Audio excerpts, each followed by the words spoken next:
Vocês lembram disso? Não lembram? Lembra, né? Tá, eu dei aula essa semana passada falando sobre isso. Os mortos, Paulo falou para os Tessalonicenses, não fiquem ignorantes contra a volta do Senhor, ele vai voltar. Mas os mortos que morrerem, né, eu até falei do Kairos, que estão mortos, ressuscitarão primeiro com Jesus. E os vivos depois serão arrebatados juntamente com Jesus nos ares, né? Então, se Jesus voltar hoje, os mortos praticamente já estão com Cristo, porque morreram, foram ressuscitados primeiro, eles vão ser os primeiros ressurretos para estar na grande comissão com Cristo, lá na grande reunião com Cristo. Então os mortos vão se ressuscitar primeiro, que vão estar primeiro, eles morrem primeiro. O Kairos, eles já estão até com Deus, como eu falei até daquele morto que está, o crucificado com Jesus. Jesus disse, hoje mesmo estará comigo no paraíso. Porque quando se morre, entra num outro tempo, sai do tempo de meses, dias e anos, e entra no Kairos. Então é como se fosse ao mesmo tempo, mas os mortos ressuscitam primeiro, porque já morreram e vão ressuscitar com Cristo. Esse período aí vai ser o quê? Período que botaram como é que fala a igreja, outra igreja? Purgatório? Não existe isso, purgatório, tá, amados? Apaga isso, senão isso foi criação para que todos sejam salvos. Aí você acende 300 mil velas, quem for mais rico, mais dinheiro, mais vela tiver, vai lá, bota e o cara sai do purgatório e vai para o céu. Está errado, não tem nada bíblico nisso, está tudo errado, tá? O que aconteceu então? Voltando, quando ele passou essa carta, o que aconteceu com a igreja? Pessoas cristãs mais intencionadas, como tem até hoje, repito, pessoas cristãs mais intencionadas, como existe até hoje, ou mal intencionada, ou diabólica, ou joio no meio do trigo, eu não sei afirmar categoricamente o que foi, fez uma confusão. Falou que esse que Paulo falou e disse assim, ó, Cristo já voltou e vocês ficaram por aqui. O arrebatamento já aconteceu, vocês estão aqui, ó, já era. Então começou a ter perturbação dentro da igreja. Paulo imediatamente, quando soube disso, escreveu essa segunda carta. Alguma dúvida? Escreveu para quê? Para esclarecer. Lembra aquele personagem? Para esclarecer lei. Para esclarecer, eu lembro dele, esse personagem. Já morreu já. Espero que tenha sido arrebatado. Posso esclarecer? Pode esclarecer. Então, ele escreve essa carta para esclarecer que eles estavam perturbados, estavam preocupados. Começou a rondar essa onda lá e deixaram eles preocupadíssimos, né? Vamos ver aqui, eu botei até escrito aqui, ó. A igreja de Tessalônica estava enganada por alguns cristãos que interpretaram que Jesus já tinha vindo buscar a igreja e eles foram deixados para trás e ficaram desesperados. No versículo 3, diz o seguinte, ele botou no versículo 2, que vocês se deixem demover facilmente de seu modo de pensar, nem fiquem perturbados, porque quer por espírito, quer por palavra, quer por carta, como se procedesse de nós, dando a entender que o dia do Senhor já chegou. É isso que eu falei para vocês, não é isso? Ninguém, de modo algum, os engane, porque isto não acontecerá sem que primeiro venha a apostasia e seja revelado o homem da iniquidade. Ponto. O que ele falou aqui? O que Paulo está dizendo? Eu vou esclarecer para vocês. Isso não aconteceu ainda. Só vai acontecer quando primeiro vier o quê? A apostasia. Anomia. O que é isso? Apostasia, essa palavra, significa, é uma palavra traduzida pela Septuaginta, né?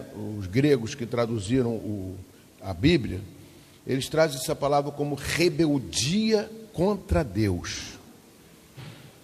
O que é rebeldia contra Deus? Homem sem lei, anomia, também é essa palavra. O pessoal se revoltou contra a lei, se revoltou contra Deus. E nós estamos vendo isso mais ou menos por aqui. Eu recebo pelo menos algumas mensagens aí que eu vejo, que no próprio desfile de escola de samba vieram escarnecendo Jesus, Recebi um agora dizendo que Jesus era até gay, está amarrado em nome de Jesus. Não gostaria de falar esse microfone. Coisas absurdas se revoltando contra a lei. No Congresso Nacional mesmo, estão querendo proibir agora os cristãos de se reeleger, que eles estão perturbando a ordem, a decência, ou seja, as coisas mundanas que surgem lá, os enganos, as mentiras, porque nós somos, repete, luz do mundo, sal da terra. Vocês vão entender isso mais tarde um pouquinho. Então, o que aconteceu? Essa apostasia ainda não tinha acontecido. Esse momento de apostasia, de sem lei, viver sem lei, sem nada, sem ordem, nem os governantes, né? Os governantes ainda querem uma sociedade sadia, querem... mas tem alguns pastores... tem alguns... As coisas estão começando a piorar, né? E aí é que começa Paulo a explicar. E o segundo ponto que não aconteceu foi o quê? Que ele disse aqui, não veio apostasia... Não veio apostasia, e qual outro item? E seja revelado o homem da iniquidade. Duas coisas. Vai vir a apostasia para a volta de Jesus. E o homem iníquo. Duas coisas. Quem é esse homem iníquo? Eu vou ler uns outros textos para vocês entenderem aqui, fazer correlação para vocês entenderem. Quem é o homem iníquo? É o anticristo. Pastor, lá no Evangelho de João, primeira carta de João, eu não separei esse texto. João disse que tem muitos anticristos. Vieram muitos anticristos. Bota no plural. Correto. Veio. Só que ele não está falando desses anticristos que vieram. Não é o anticristo. Não é o homem iníquo. Ainda está por vir. Os anticristos que vieram, quem foi? Por exemplo, lá na época de Judas Macabeu, na Bíblia Católica tem até esses dois livros, Judas Macabeu 1 e Judas Macabeu 2. Então, é no Antigo Testamento. Foi naquele período de 400 anos que Deus não falava com a igreja. Tá? É um tempo que Deus não falava. Não sei se vocês vão me entender isso aqui, mas surgiu um imperador, um líder, eu me lembro agora se da Síria, se foi da Babilônia, não sei onde foi agora, chamava-se Antíoco Epifânio. Antíoco Epifânio. Ele invadiu Jerusalém, destruiu o templo que foi reconstruído. Aquele templo que foi reconstruído foi primeiro feito por Salomão, depois foi reconstruído na época de Esdras e Neemias. Eles foram destruídos, botaram fogo em tudo e fizeram abordagem que aquele Deus não existia. Fez atrocidades com a religião, ou seja, a judaica, que era o Deus vivo, o Deus de Abraão, Isaac e Jacó, queimando tudo, matando gente, fazendo coisas horrendas. Foi um pior massacre na época de Israel. Foi um Antíoco Epifânio. Viu isso? Isso mesmo. Isso. Antíoco Epifânio, não sei, eu não conheço esse filme. Oi? Oi? Não está na Bíblia. Não, esse é um livro apócrifo que está só nas Bíblias católicas. Tá? É Judas Macabeu 1 e 2, que eu também estudei a Bíblia. Isso é uma história. Só que é uma história verdadeira. História de Israel está isso, na história de Israel. Entendeu? Quando foi compilado os cânones, esses livros que Deus não falava, e os próprios pais, só um minutinho, os pais apostólicos, que foram aquele pessoal depois dos apóstolos, que resolveram canonizar, fechar a Bíblia do Antigo Testamento, que é a Bíblia hebraica, que é a Torá, excluíram esses livros porque Deus não estava incluído nesses livros. É um livro de história. Então, na Bíblia Católica, eles não tiraram, eles acrescentaram esses livros. Depois da reforma, a reforma da Igreja Católica, contra-reforma, chama de contra-reforma católica, eles acrescentaram mais livros. Por isso que nós temos 66 livros, eles têm 70 e poucos, tem mais livro que a gente. Então, está no Bíblia Católica, são livros de história, mas é uma verdade, é uma história de Israel que aconteceu. E esse Antíoco Epifânio foi um que destruiu o templo de Jerusalém. Foi um desastre, uma catástrofe. Deu para entender, minha irmã?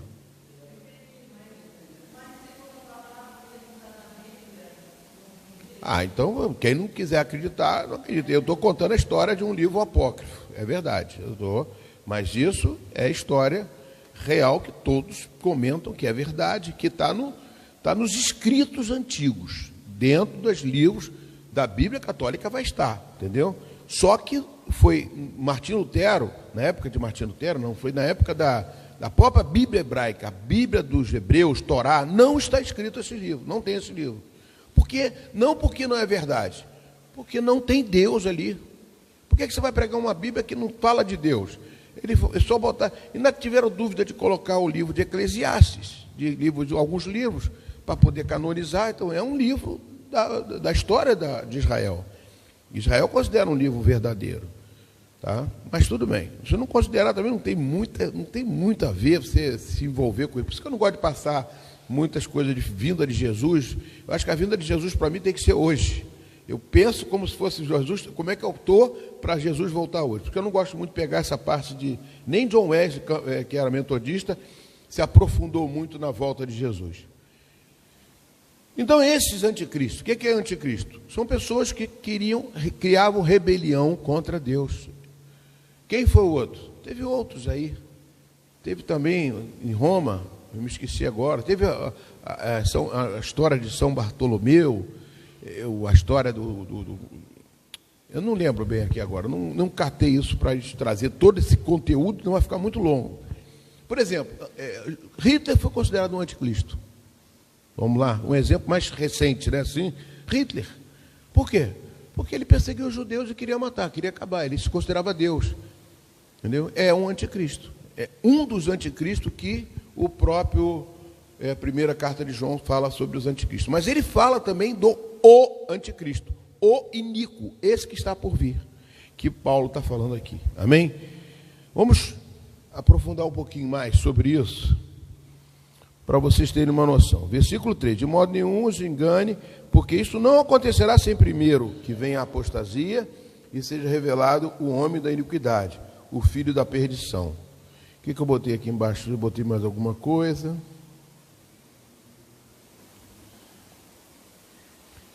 Paulo esclarece 2 pontos com respeito à segunda vinda de Cristo. A apostasia, que é a rebelião do mundo contra Deus e contra a nossa mensagem da verdade, a mensagem de Jesus.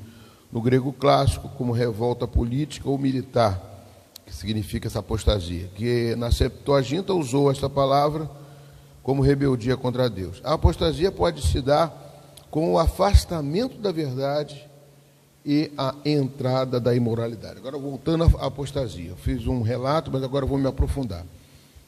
O que significa isso, amados?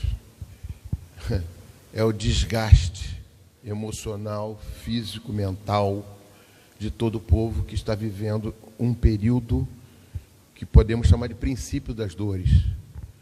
O povo... agora eu vou abrir em Mateus capítulo 24 para a gente ter uma noção. Abra a sua Bíblia, está aqui também. Mateus 24 está aqui também no EBD para facilitar e para a gente andar rápido. Mateus 24, versículo 12 diz assim: e por se multiplicar a maldade, botei entre aspas, iniquidade em outras versões, o amor de muitos se esfriará, porém o que ficar firme até o fim será salvo. Vamos lá. O que Jesus está dizendo aqui? Jesus está dizendo: o amor de muitos vai se esfriar. Hoje em dia, cada vez mais, nós... De repente mudou o som aqui. O que está dando uma referência?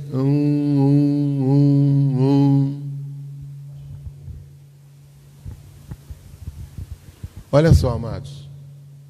Não estava assim.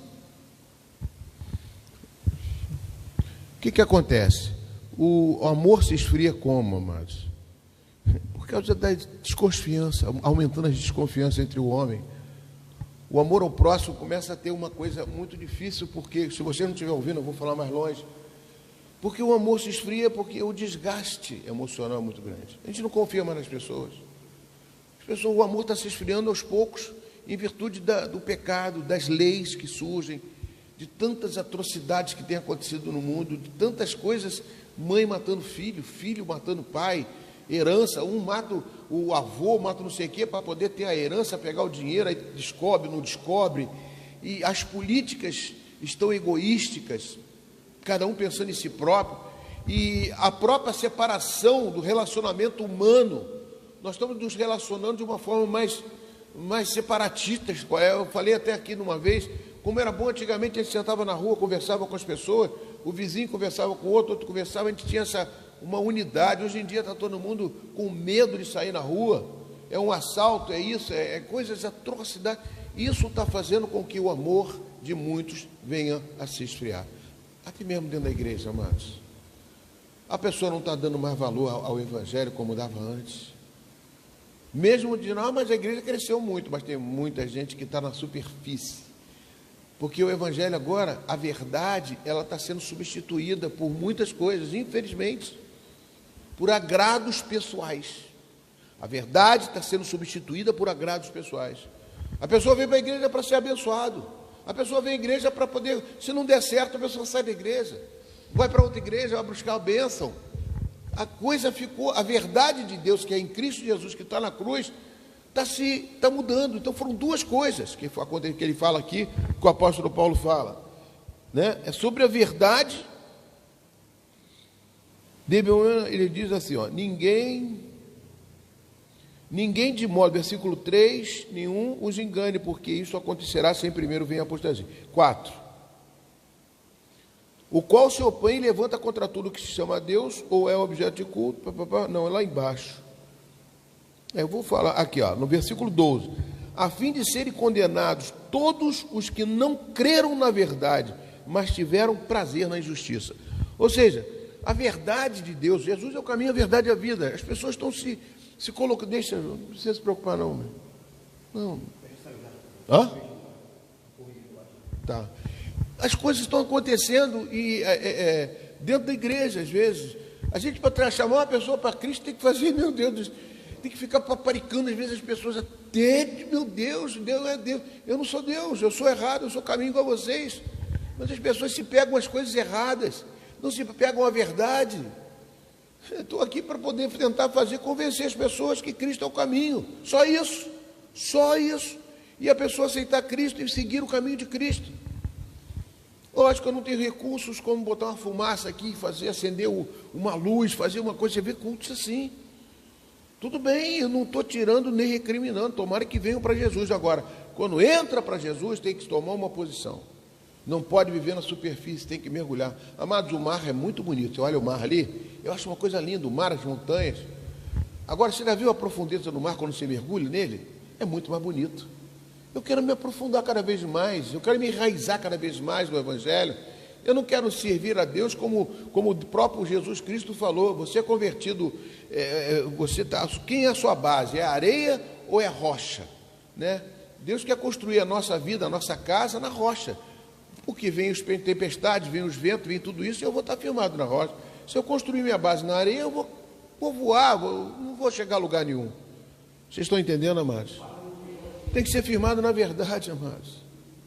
Por isso que às vezes eu não sou contra o louvor, a adoração, o Espírito Santo, mas eu falei isso e falo.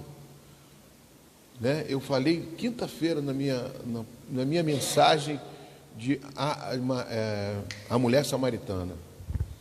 O que é água viva? Vou pregar hoje à noite sobre isso de novo para poder firmar bem.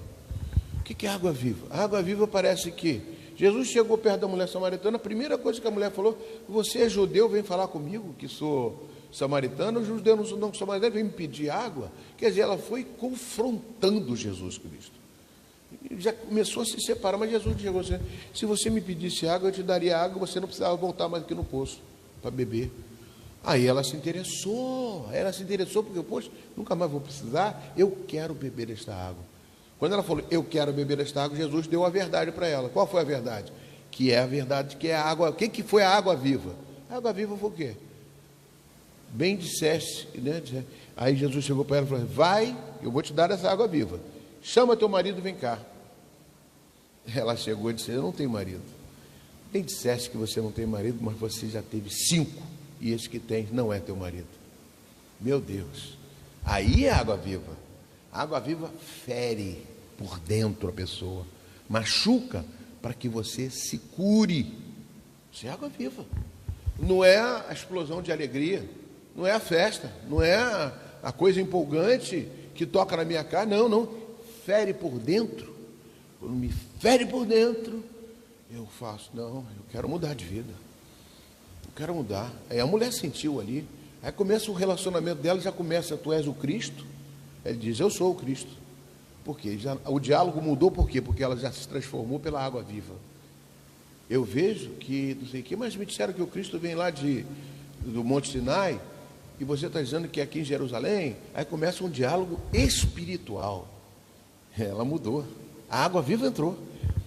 Foi lá na comunidade dos samaritanos e falou, ó, encontrei aquele que é o Cristo. E começou a conversar do testemunho dela, ele falou da minha vida e tal. Foi toda a comunidade dela, foi lá assistir Jesus. E chegou para Jesus e falou, Maria, samaritana, eu acreditava pelo teu testemunho, mas agora eu acredito porque eu estou ouvindo Jesus e creio que ele é o Cristo. Ela se tornou o quê? Uma evangelista. Tinha 5 maridos, não importa. Jesus curou ela com água. A água viva é a palavra. É o Espírito de Cristo e a palavra. É a soma dos dois que traduz o quê? Convence o pecador do pecado, da justiça e do juízo. João capítulo 3. Jesus falou isso. Então, amados, é isso que eu estou falando. O amor vai se esfriar. A verdade está sendo fantasiada. Está vindo englobada de muito. É o bolo cheio de cereja. O pessoal quer comer a cereja, mas não quer o bolo. Não quer passar o processo de conversão. Não quer arrependimento. Não, quer viver na alegria da palavra. Todas as coisas são lícitas, não chega para tudo posso daquele que me fortalece. Vai ver o que Paulo botou antes, que tudo posso daquele que me fortalece. Eu sei viver, eu já tive fome, já tive sede, já tive isso, já fui preso, já fui roubado. Eu tudo posso, ou seja, ele posso passar por todas as dificuldades, mas ele não se separa do amor de Deus que está em Cristo Jesus. Amém, queridos? É isso aí que vai acontecer. O amor de muitos vai se esfriar. E aí lá no final Jesus vai falar assim, por isso que eu permiti que o anticristo viesse, para provar esses que estão na superfície, vão ver como é que é bom para passar por essa situação. Vamos lá, pessoal.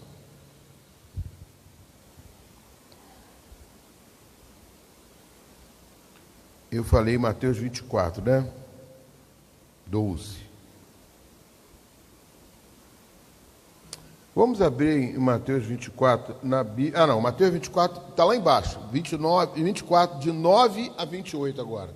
É o último texto que eu botei no EBD. Mateus 24, de 9 a 28 diz assim. Aí vocês vão ver como é que eu vou explicar isso aí, eu tenho que ficar ligado, vocês serão entregues para serem maltratados, e eles o matarão. Vocês serão odiados por todas as nações por causa do nome de Jesus. Nesse tempo, muitos hão de se escandalizar, trair e odiar uns aos outros. Muitos falsos profetas se levantarão e enganarão a muitos. E por se multiplicar a maldade, ou a iniquidade, o amor de muitos se esfriará. Aquele, porém, que ficar firme até o fim, esse será salvo. Ponto. Depois eu entro no 14, olha para mim. O que ele está dizendo aqui, irmãos? Está dizendo que vai haver uma tribulação. As coisas vão piorar. Pastor, já está ruim, vai piorar mais ainda. Por que você está na igreja, irmão? Aqui é o Castelo Forte, como diz um hino, Castelo Forte. Aqui é que nós nos pegamos a palavra. Por isso que eu não posso deixar de ministrar e não deixar de ouvir a palavra. Por isso que eu aceito o jejum de fazer 21 dias, porque eu preciso me consagrar a Deus.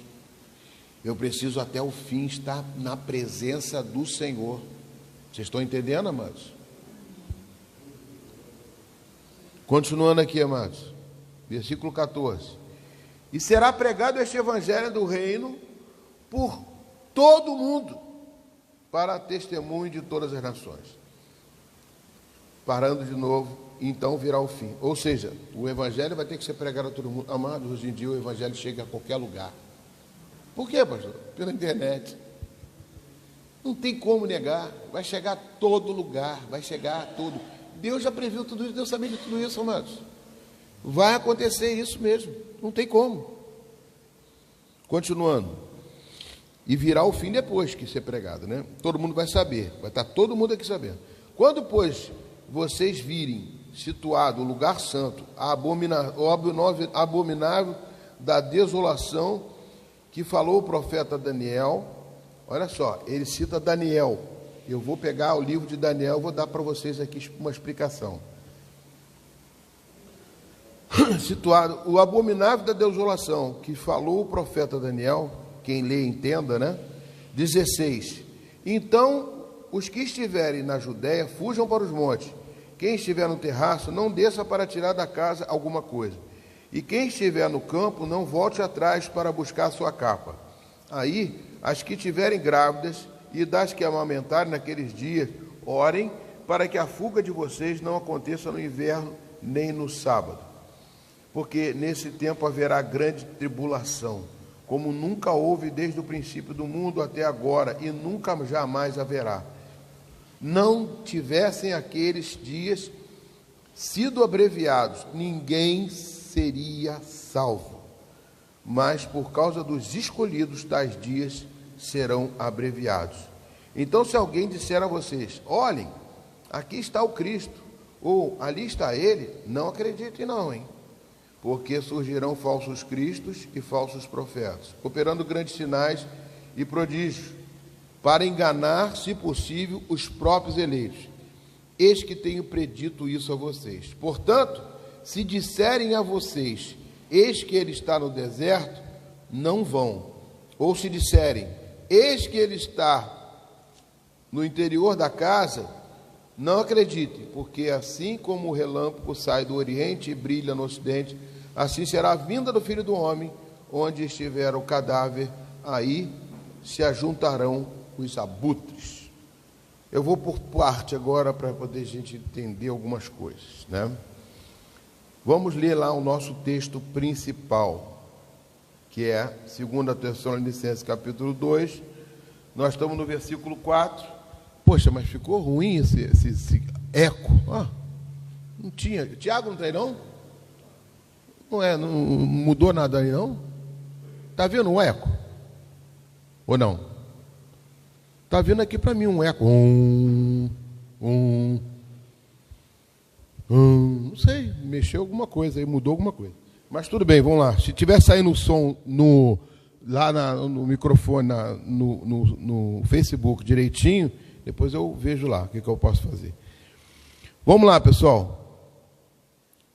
Aí ele fala, né, que a apostasia seja o homem da iniquidade. Aí ele fala do homem da iniquidade. O versículo 4, o qual se opõe e se levanta contra tudo que se chama Deus, ou é objeto de culto, a ponto de assentar-se no santuário de Deus. Amados, esse homem da iniquidade, ele quer se assentar-se no lugar de Deus, no santuário de Deus. O que aconteceu na interpretação da Bíblia na época das reformas? Reforma protestante de Martinho Lutero, reforma do Zwinglio, reforma dos anabatistas, a reforma da igreja. Quando Martinho Lutero bateu o martelo lá e separou a igreja protestante, aí começou a surgir muitas ideias, muitas coisas que fazem parte dessa interpretação. E o que eles traziam à tona? Que este anticristo era quem? O Papa. Que isso? Porque ele foi intitulado o quê? Infalível. É isso? A igreja, a infalibilidade do Papa é uma das formas de doutrina católica. Isso foi muito discutido, muito discutido. Mas ninguém pode afirmar nada disso.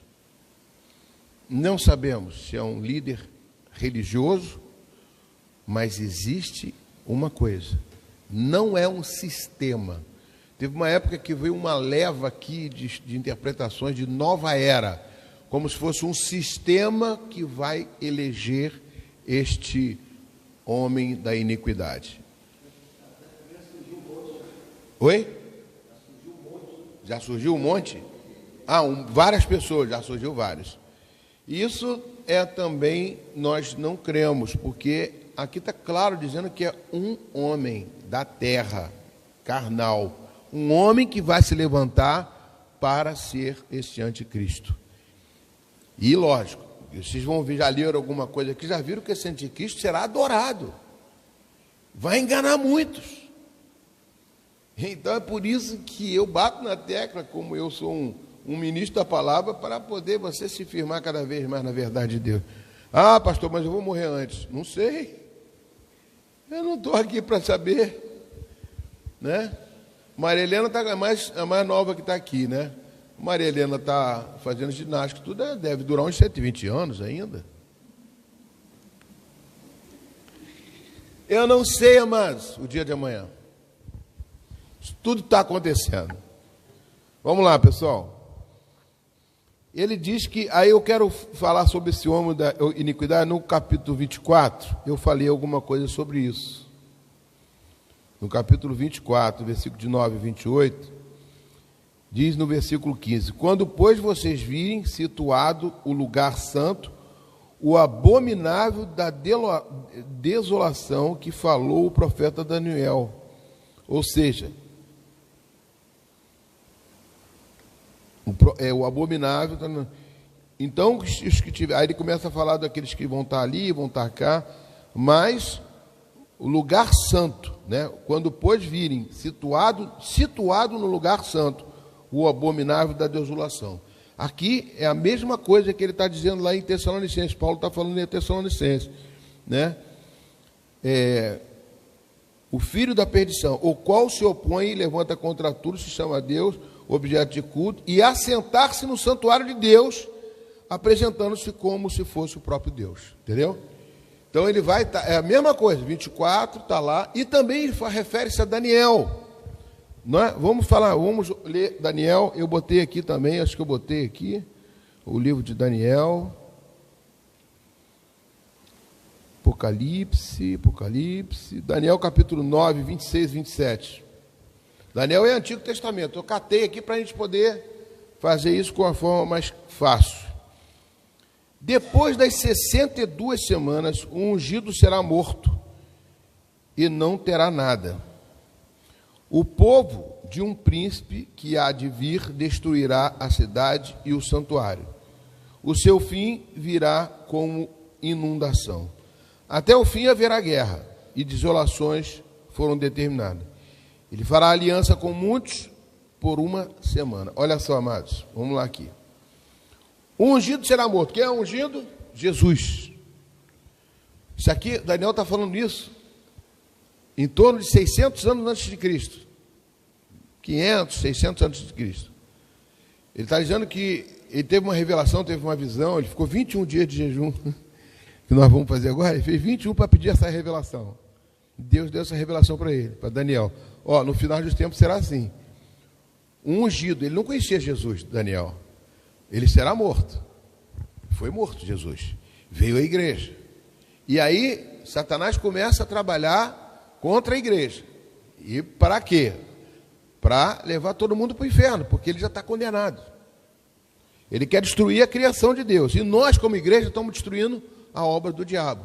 Como diz em 1 João capítulo 3, versículo 8. O Filho de Deus veio para destruir as obras do diabo. Então está aqui a luta espiritual.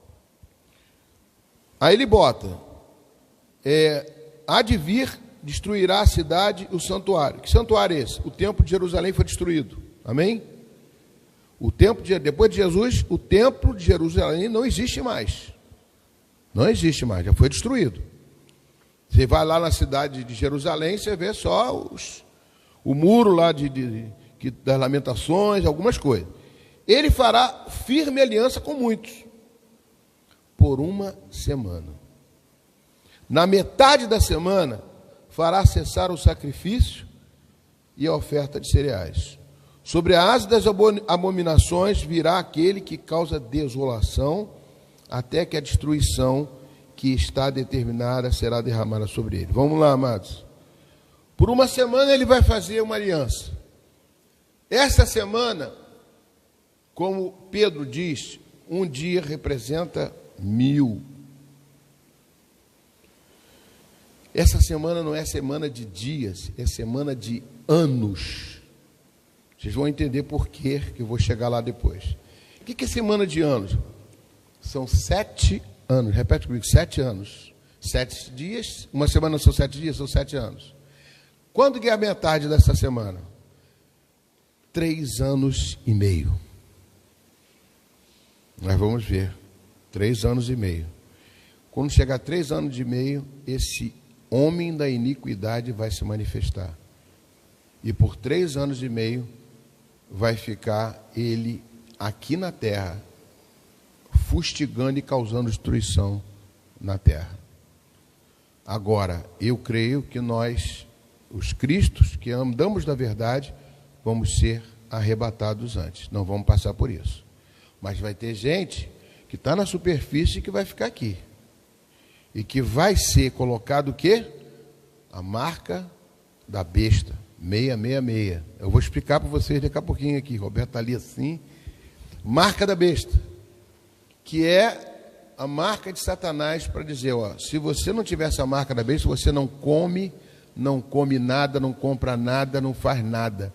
Você vai ser perseguido. Aí aqueles que não quiserem a marca da besta serão mortos.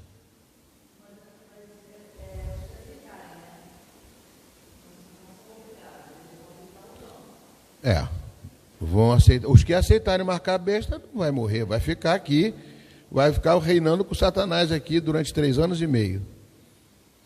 Eu vou trazer isso mais ou menos melhor um pouquinho isso aqui. 3 anos e meio, que é a metade da semana. Porque na metade da semana eu creio que haverá o arrebatamento. Quando vai ser isso, pastor? Não me pergunta não, que eu não sei. Vai vir a apostasia, essa apostasia virá guerra, ele mesmo, Daniel, está falando guerra, muitas coisas vão acontecer. Até que venha um tempo que Jesus vai dar o basta. Porque Satanás não toma uma decisão se Deus não permitir. Deus vai permitir que Satanás venha aqui para arrebanhar todos aqueles que não querem a verdade de Deus. Então ele vai dar um tempo, está dando tempo.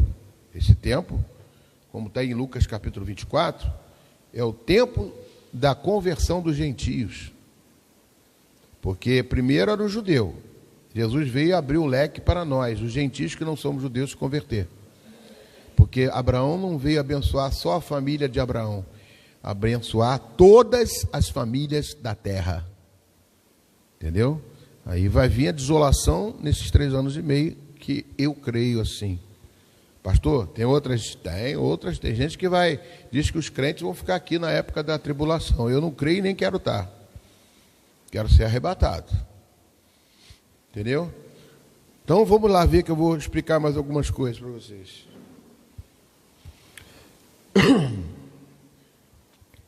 Continuando o nosso texto principal,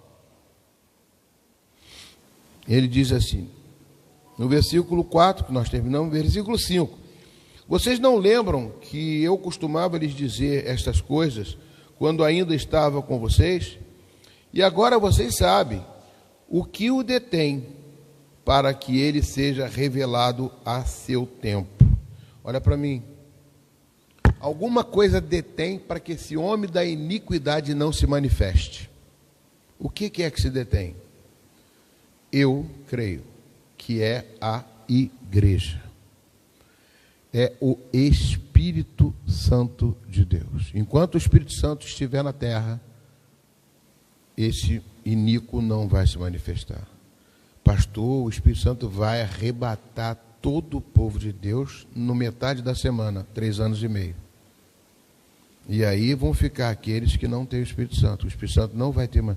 Pastor, e aqueles que vão ser perseguidos, como que eles vão, sem o Espírito Santo, ficar perseguidos por Satanás aqui na terra? Porque eles vão lembrar. Eles vão lembrar que, poxa, a palavra de Deus... Eu me enganei, eu não fui arrebatado, minha mulher, tem aquele filme de Tim LaHaye, eu acredito mais ou menos por aquele caminho. Muitos foram arrebatados Eu não fui, o arrebatamento aconteceu e eu fiquei para trás, que nem está o pessoal de Tessalônica preocupado que a igreja foi e eles ficaram. Mas não, eles vai ser arrebatado uma parte, eles vão ficar, mas eles vão saber, eu não fui arrebatado porque eu estou em pecado, mas eu sou servo de Deus. Poxa, mas eu me desviei. Mas na hora do arrebatamento, o pecado não pode subir. E o pecado não anda sozinho. Ele anda agarrado numa pessoa. Essa pessoa vai ficar junto com o pecado. Eu creio assim. Pode ser que eu esteja errado, não sei. Eu acho que a interpretação que eu tenho melhor. Aí, como é que esses não vão receber? Eles não vão receber a marca da besta porque eles já sabem, eles já conhecem a Bíblia. A Bíblia foi embora, mas vai ficar pedaço de Bíblia para tudo quanto é. As Bíblias não vão ser arrebatadas, vão ficar aí.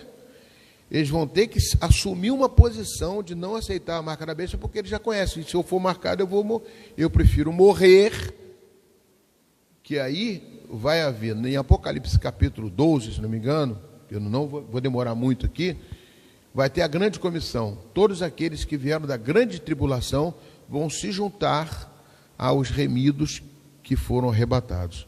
Aí vai a grande comissão, tem uma grande multidão, né, que vai vir da grande tribulação e que vão estar junto conosco, aqueles que já foram arrebatados e salvos. Os mortos primeiros, ressuscitando primeiro, depois os vivos. Aí vai vir a grande comissão, aquela grande multidão que não aceitou a marca da besta, morreram e vão se juntar aos salvos em Cristo Jesus. Amém?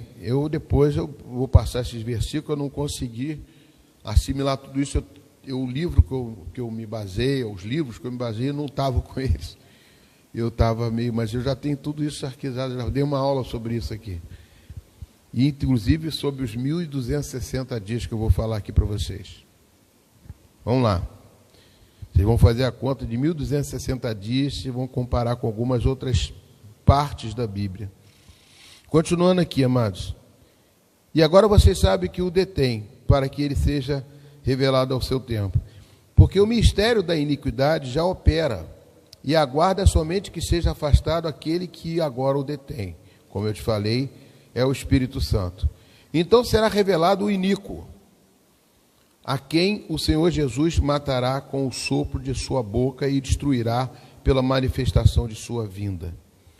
Ora, o aparecimento do iníquo é segundo a ação de Satanás, com todo o poder e sinais e prodígios de mentira. Vamos parar aqui. Ele está dizendo que esse iníquo que vai surgir, que é praticamente o anticristo e que tem muito poder, ele vai fazer sinais e prodígios também. Você lembra quando nós lemos no capítulo 24 de Mateus, que ele fala que vão surgir falsos cristos? Ou seja, pessoas que vão fazer milagres. Talvez você lembre, muitas pessoas correram para Dr. Fritz, fazia muitos milagres. Teve uma vez que eu tive o prazer, na época da igreja, eu era ministro de libertação da igreja do pastor Arlindo, trabalhando na libertação, eu ministrei a salvação, a palavra de Deus para um padre Darcy. Um dia, quem sabe, pode ouvir, está lá em Curitiba, ele agora é pastor. Ele se transformou e aceitou Jesus e foi batizado. Tremendo. Padre Darcy. E o outro foi uma mulher que, pode baixar o dedo, depois eu te pergunto, não, você vai cansar. Depois foi uma mulher que fazia curas. Ana deve lembrar dela, não sei se ela morava ali perto da casa da gente, ali naquela rua ali atrás. Tinha até um filho que se converteu. Eu falei assim, minha irmã, o teu passado tem que ser desligado da sua vida. Ela falou, como que eu posso fazer isso? Ela me mostrou gravações de pessoas que iam na casa dela e que ela fazia trabalhos espirituais e que a pessoa era curada. De quem é? É o seu, Maria? Então, amados, pessoas eram curadas. Ela me mostrou isso. Textos de pessoas dizendo, muito obrigado por isso, por aquilo. Eu não posso me desligar disso. Eu não posso me desligar dessas coisas. Isso aqui foi... Eu dei alegria a muitas pessoas. Eu falava com ela, ó, minha irmã, o que o diabo dá com uma mão, ele tira com a outra. Entendeu? O que ele dá com uma mão, ele tira com a outra. Então, meu irmão, me desculpe, mas você tem que se desligar assim. Se você não se converter verdadeiramente, você vai se arrepender disso. Então, existe isso também. O diabo, ele também faz coisas... Vamos lá, Marilena. O diabo vai fazer milagres. Para quê? Para enganar muitos. Vai fazer, porque ele era quem? Era Lúcifer. Ele era o querubim da guarda de Deus, ele estava do lado de Deus, ele queria ser semelhante a Deus, porque ele tinha muito poder, ele tinha uma gama de anjos a seu serviço, e ele se rebelou contra Deus e veio para a terra. Já que ele não pode lutar contra Deus, ele luta contra a criação de Deus, que somos nós. Somos imagem e semelhança de Deus. Vamos lá, pessoal. Pergunta, Carmen.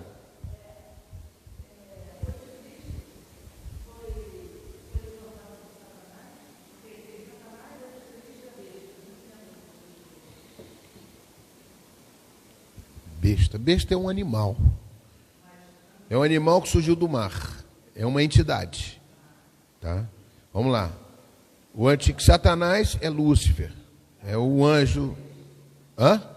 O anticristo é um homem que será levantado, um líder que pode ser político, pode ser um líder religioso e pode ser o Papa, como alguns reformistas falaram que era o Papa. Não estou desafirmando isso. Oi? Isso, vai ter poderes, vai ter poder. Como?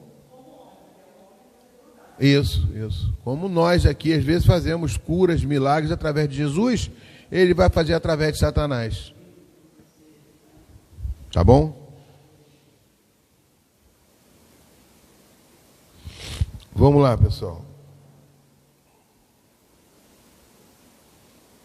E, versículo 10. E todo o engano de injustiça aos que estão perecendo, porque não acolheram o amor de verdade para serem salvos. Ou seja, aqui que eu falei, né? Aqueles que não acolheram o amor de verdade não podem ser salvos. A verdadeiro amor de Cristo Jesus, muita gente não recebeu ainda, está ainda vivendo na superfície do Evangelho.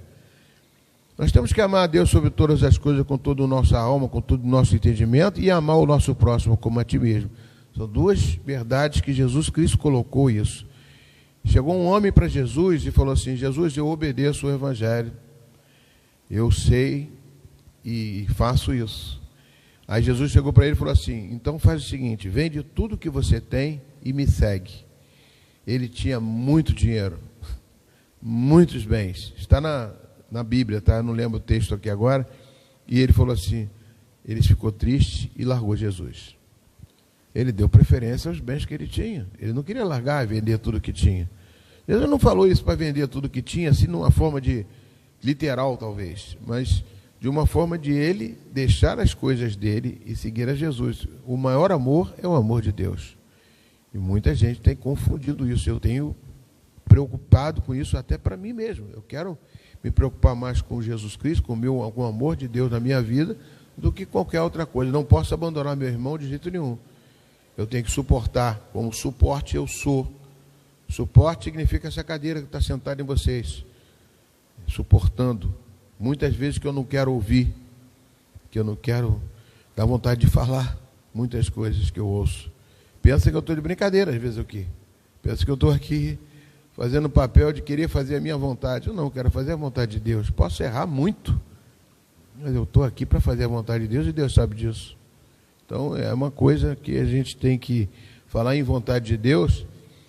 Eu agora vou anunciando de antemão que nós temos no dia 19, é isso, Ana? Dia 19 de maio, domingo, de manhã, nós teremos um concílio aqui na igreja. Gostaria muito que vocês todos estivessem presentes. Por quê?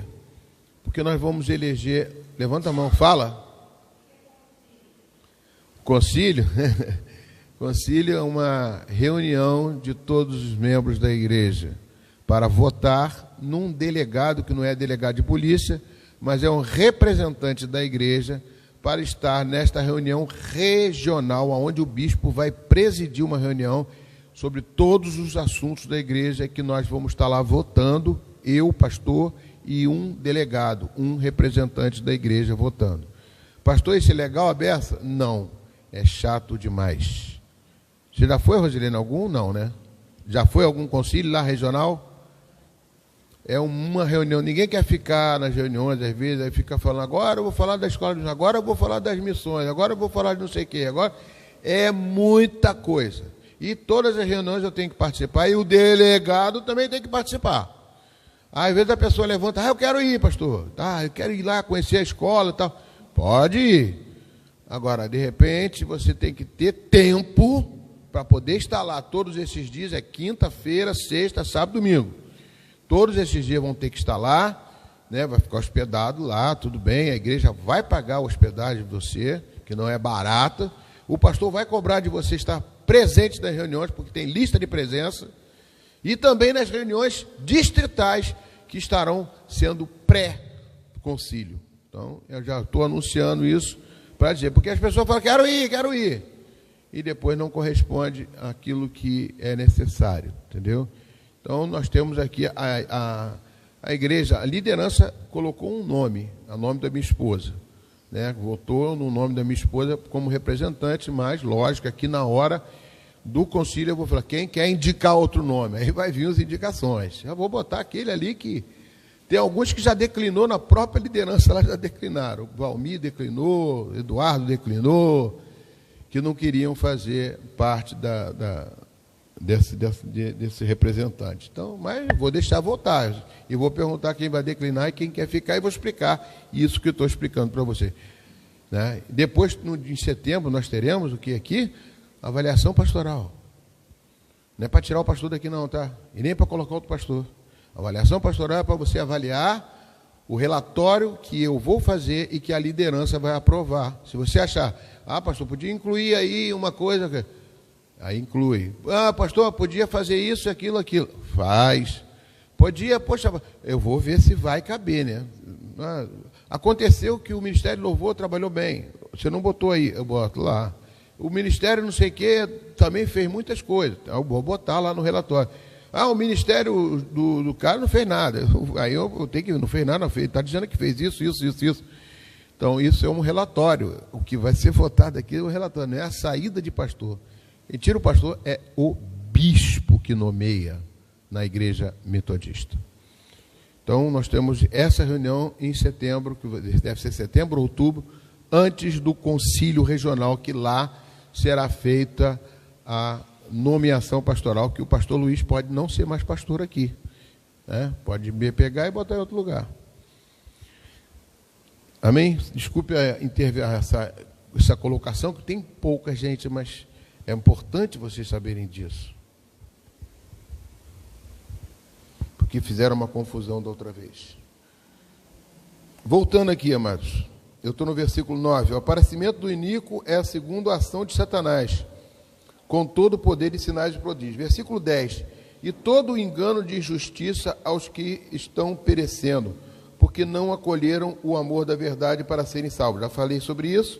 Versículo 11, é por este motivo que Deus lhes envia a operação do erro, para darem crédito à mentira, a fim de serem condenados todos os que não creram na verdade, mas tiveram prazer na injustiça. Ou seja, aqueles que estão fora da verdade vão ser provados aí, meu.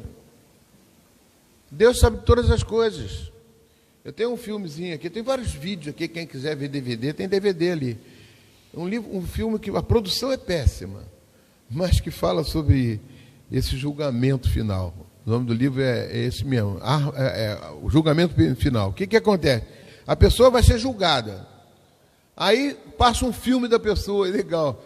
Aí o rapaz que estava preso na cadeia, que era estrupador, ele se arrependeu na cadeia, pediu perdão a Deus e foi perdoado. E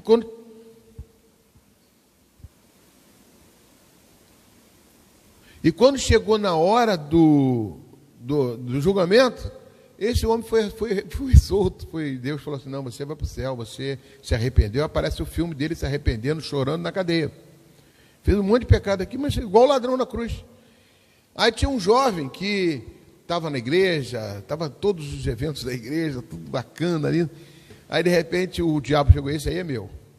Aí, nada, eu sou da igreja e tal.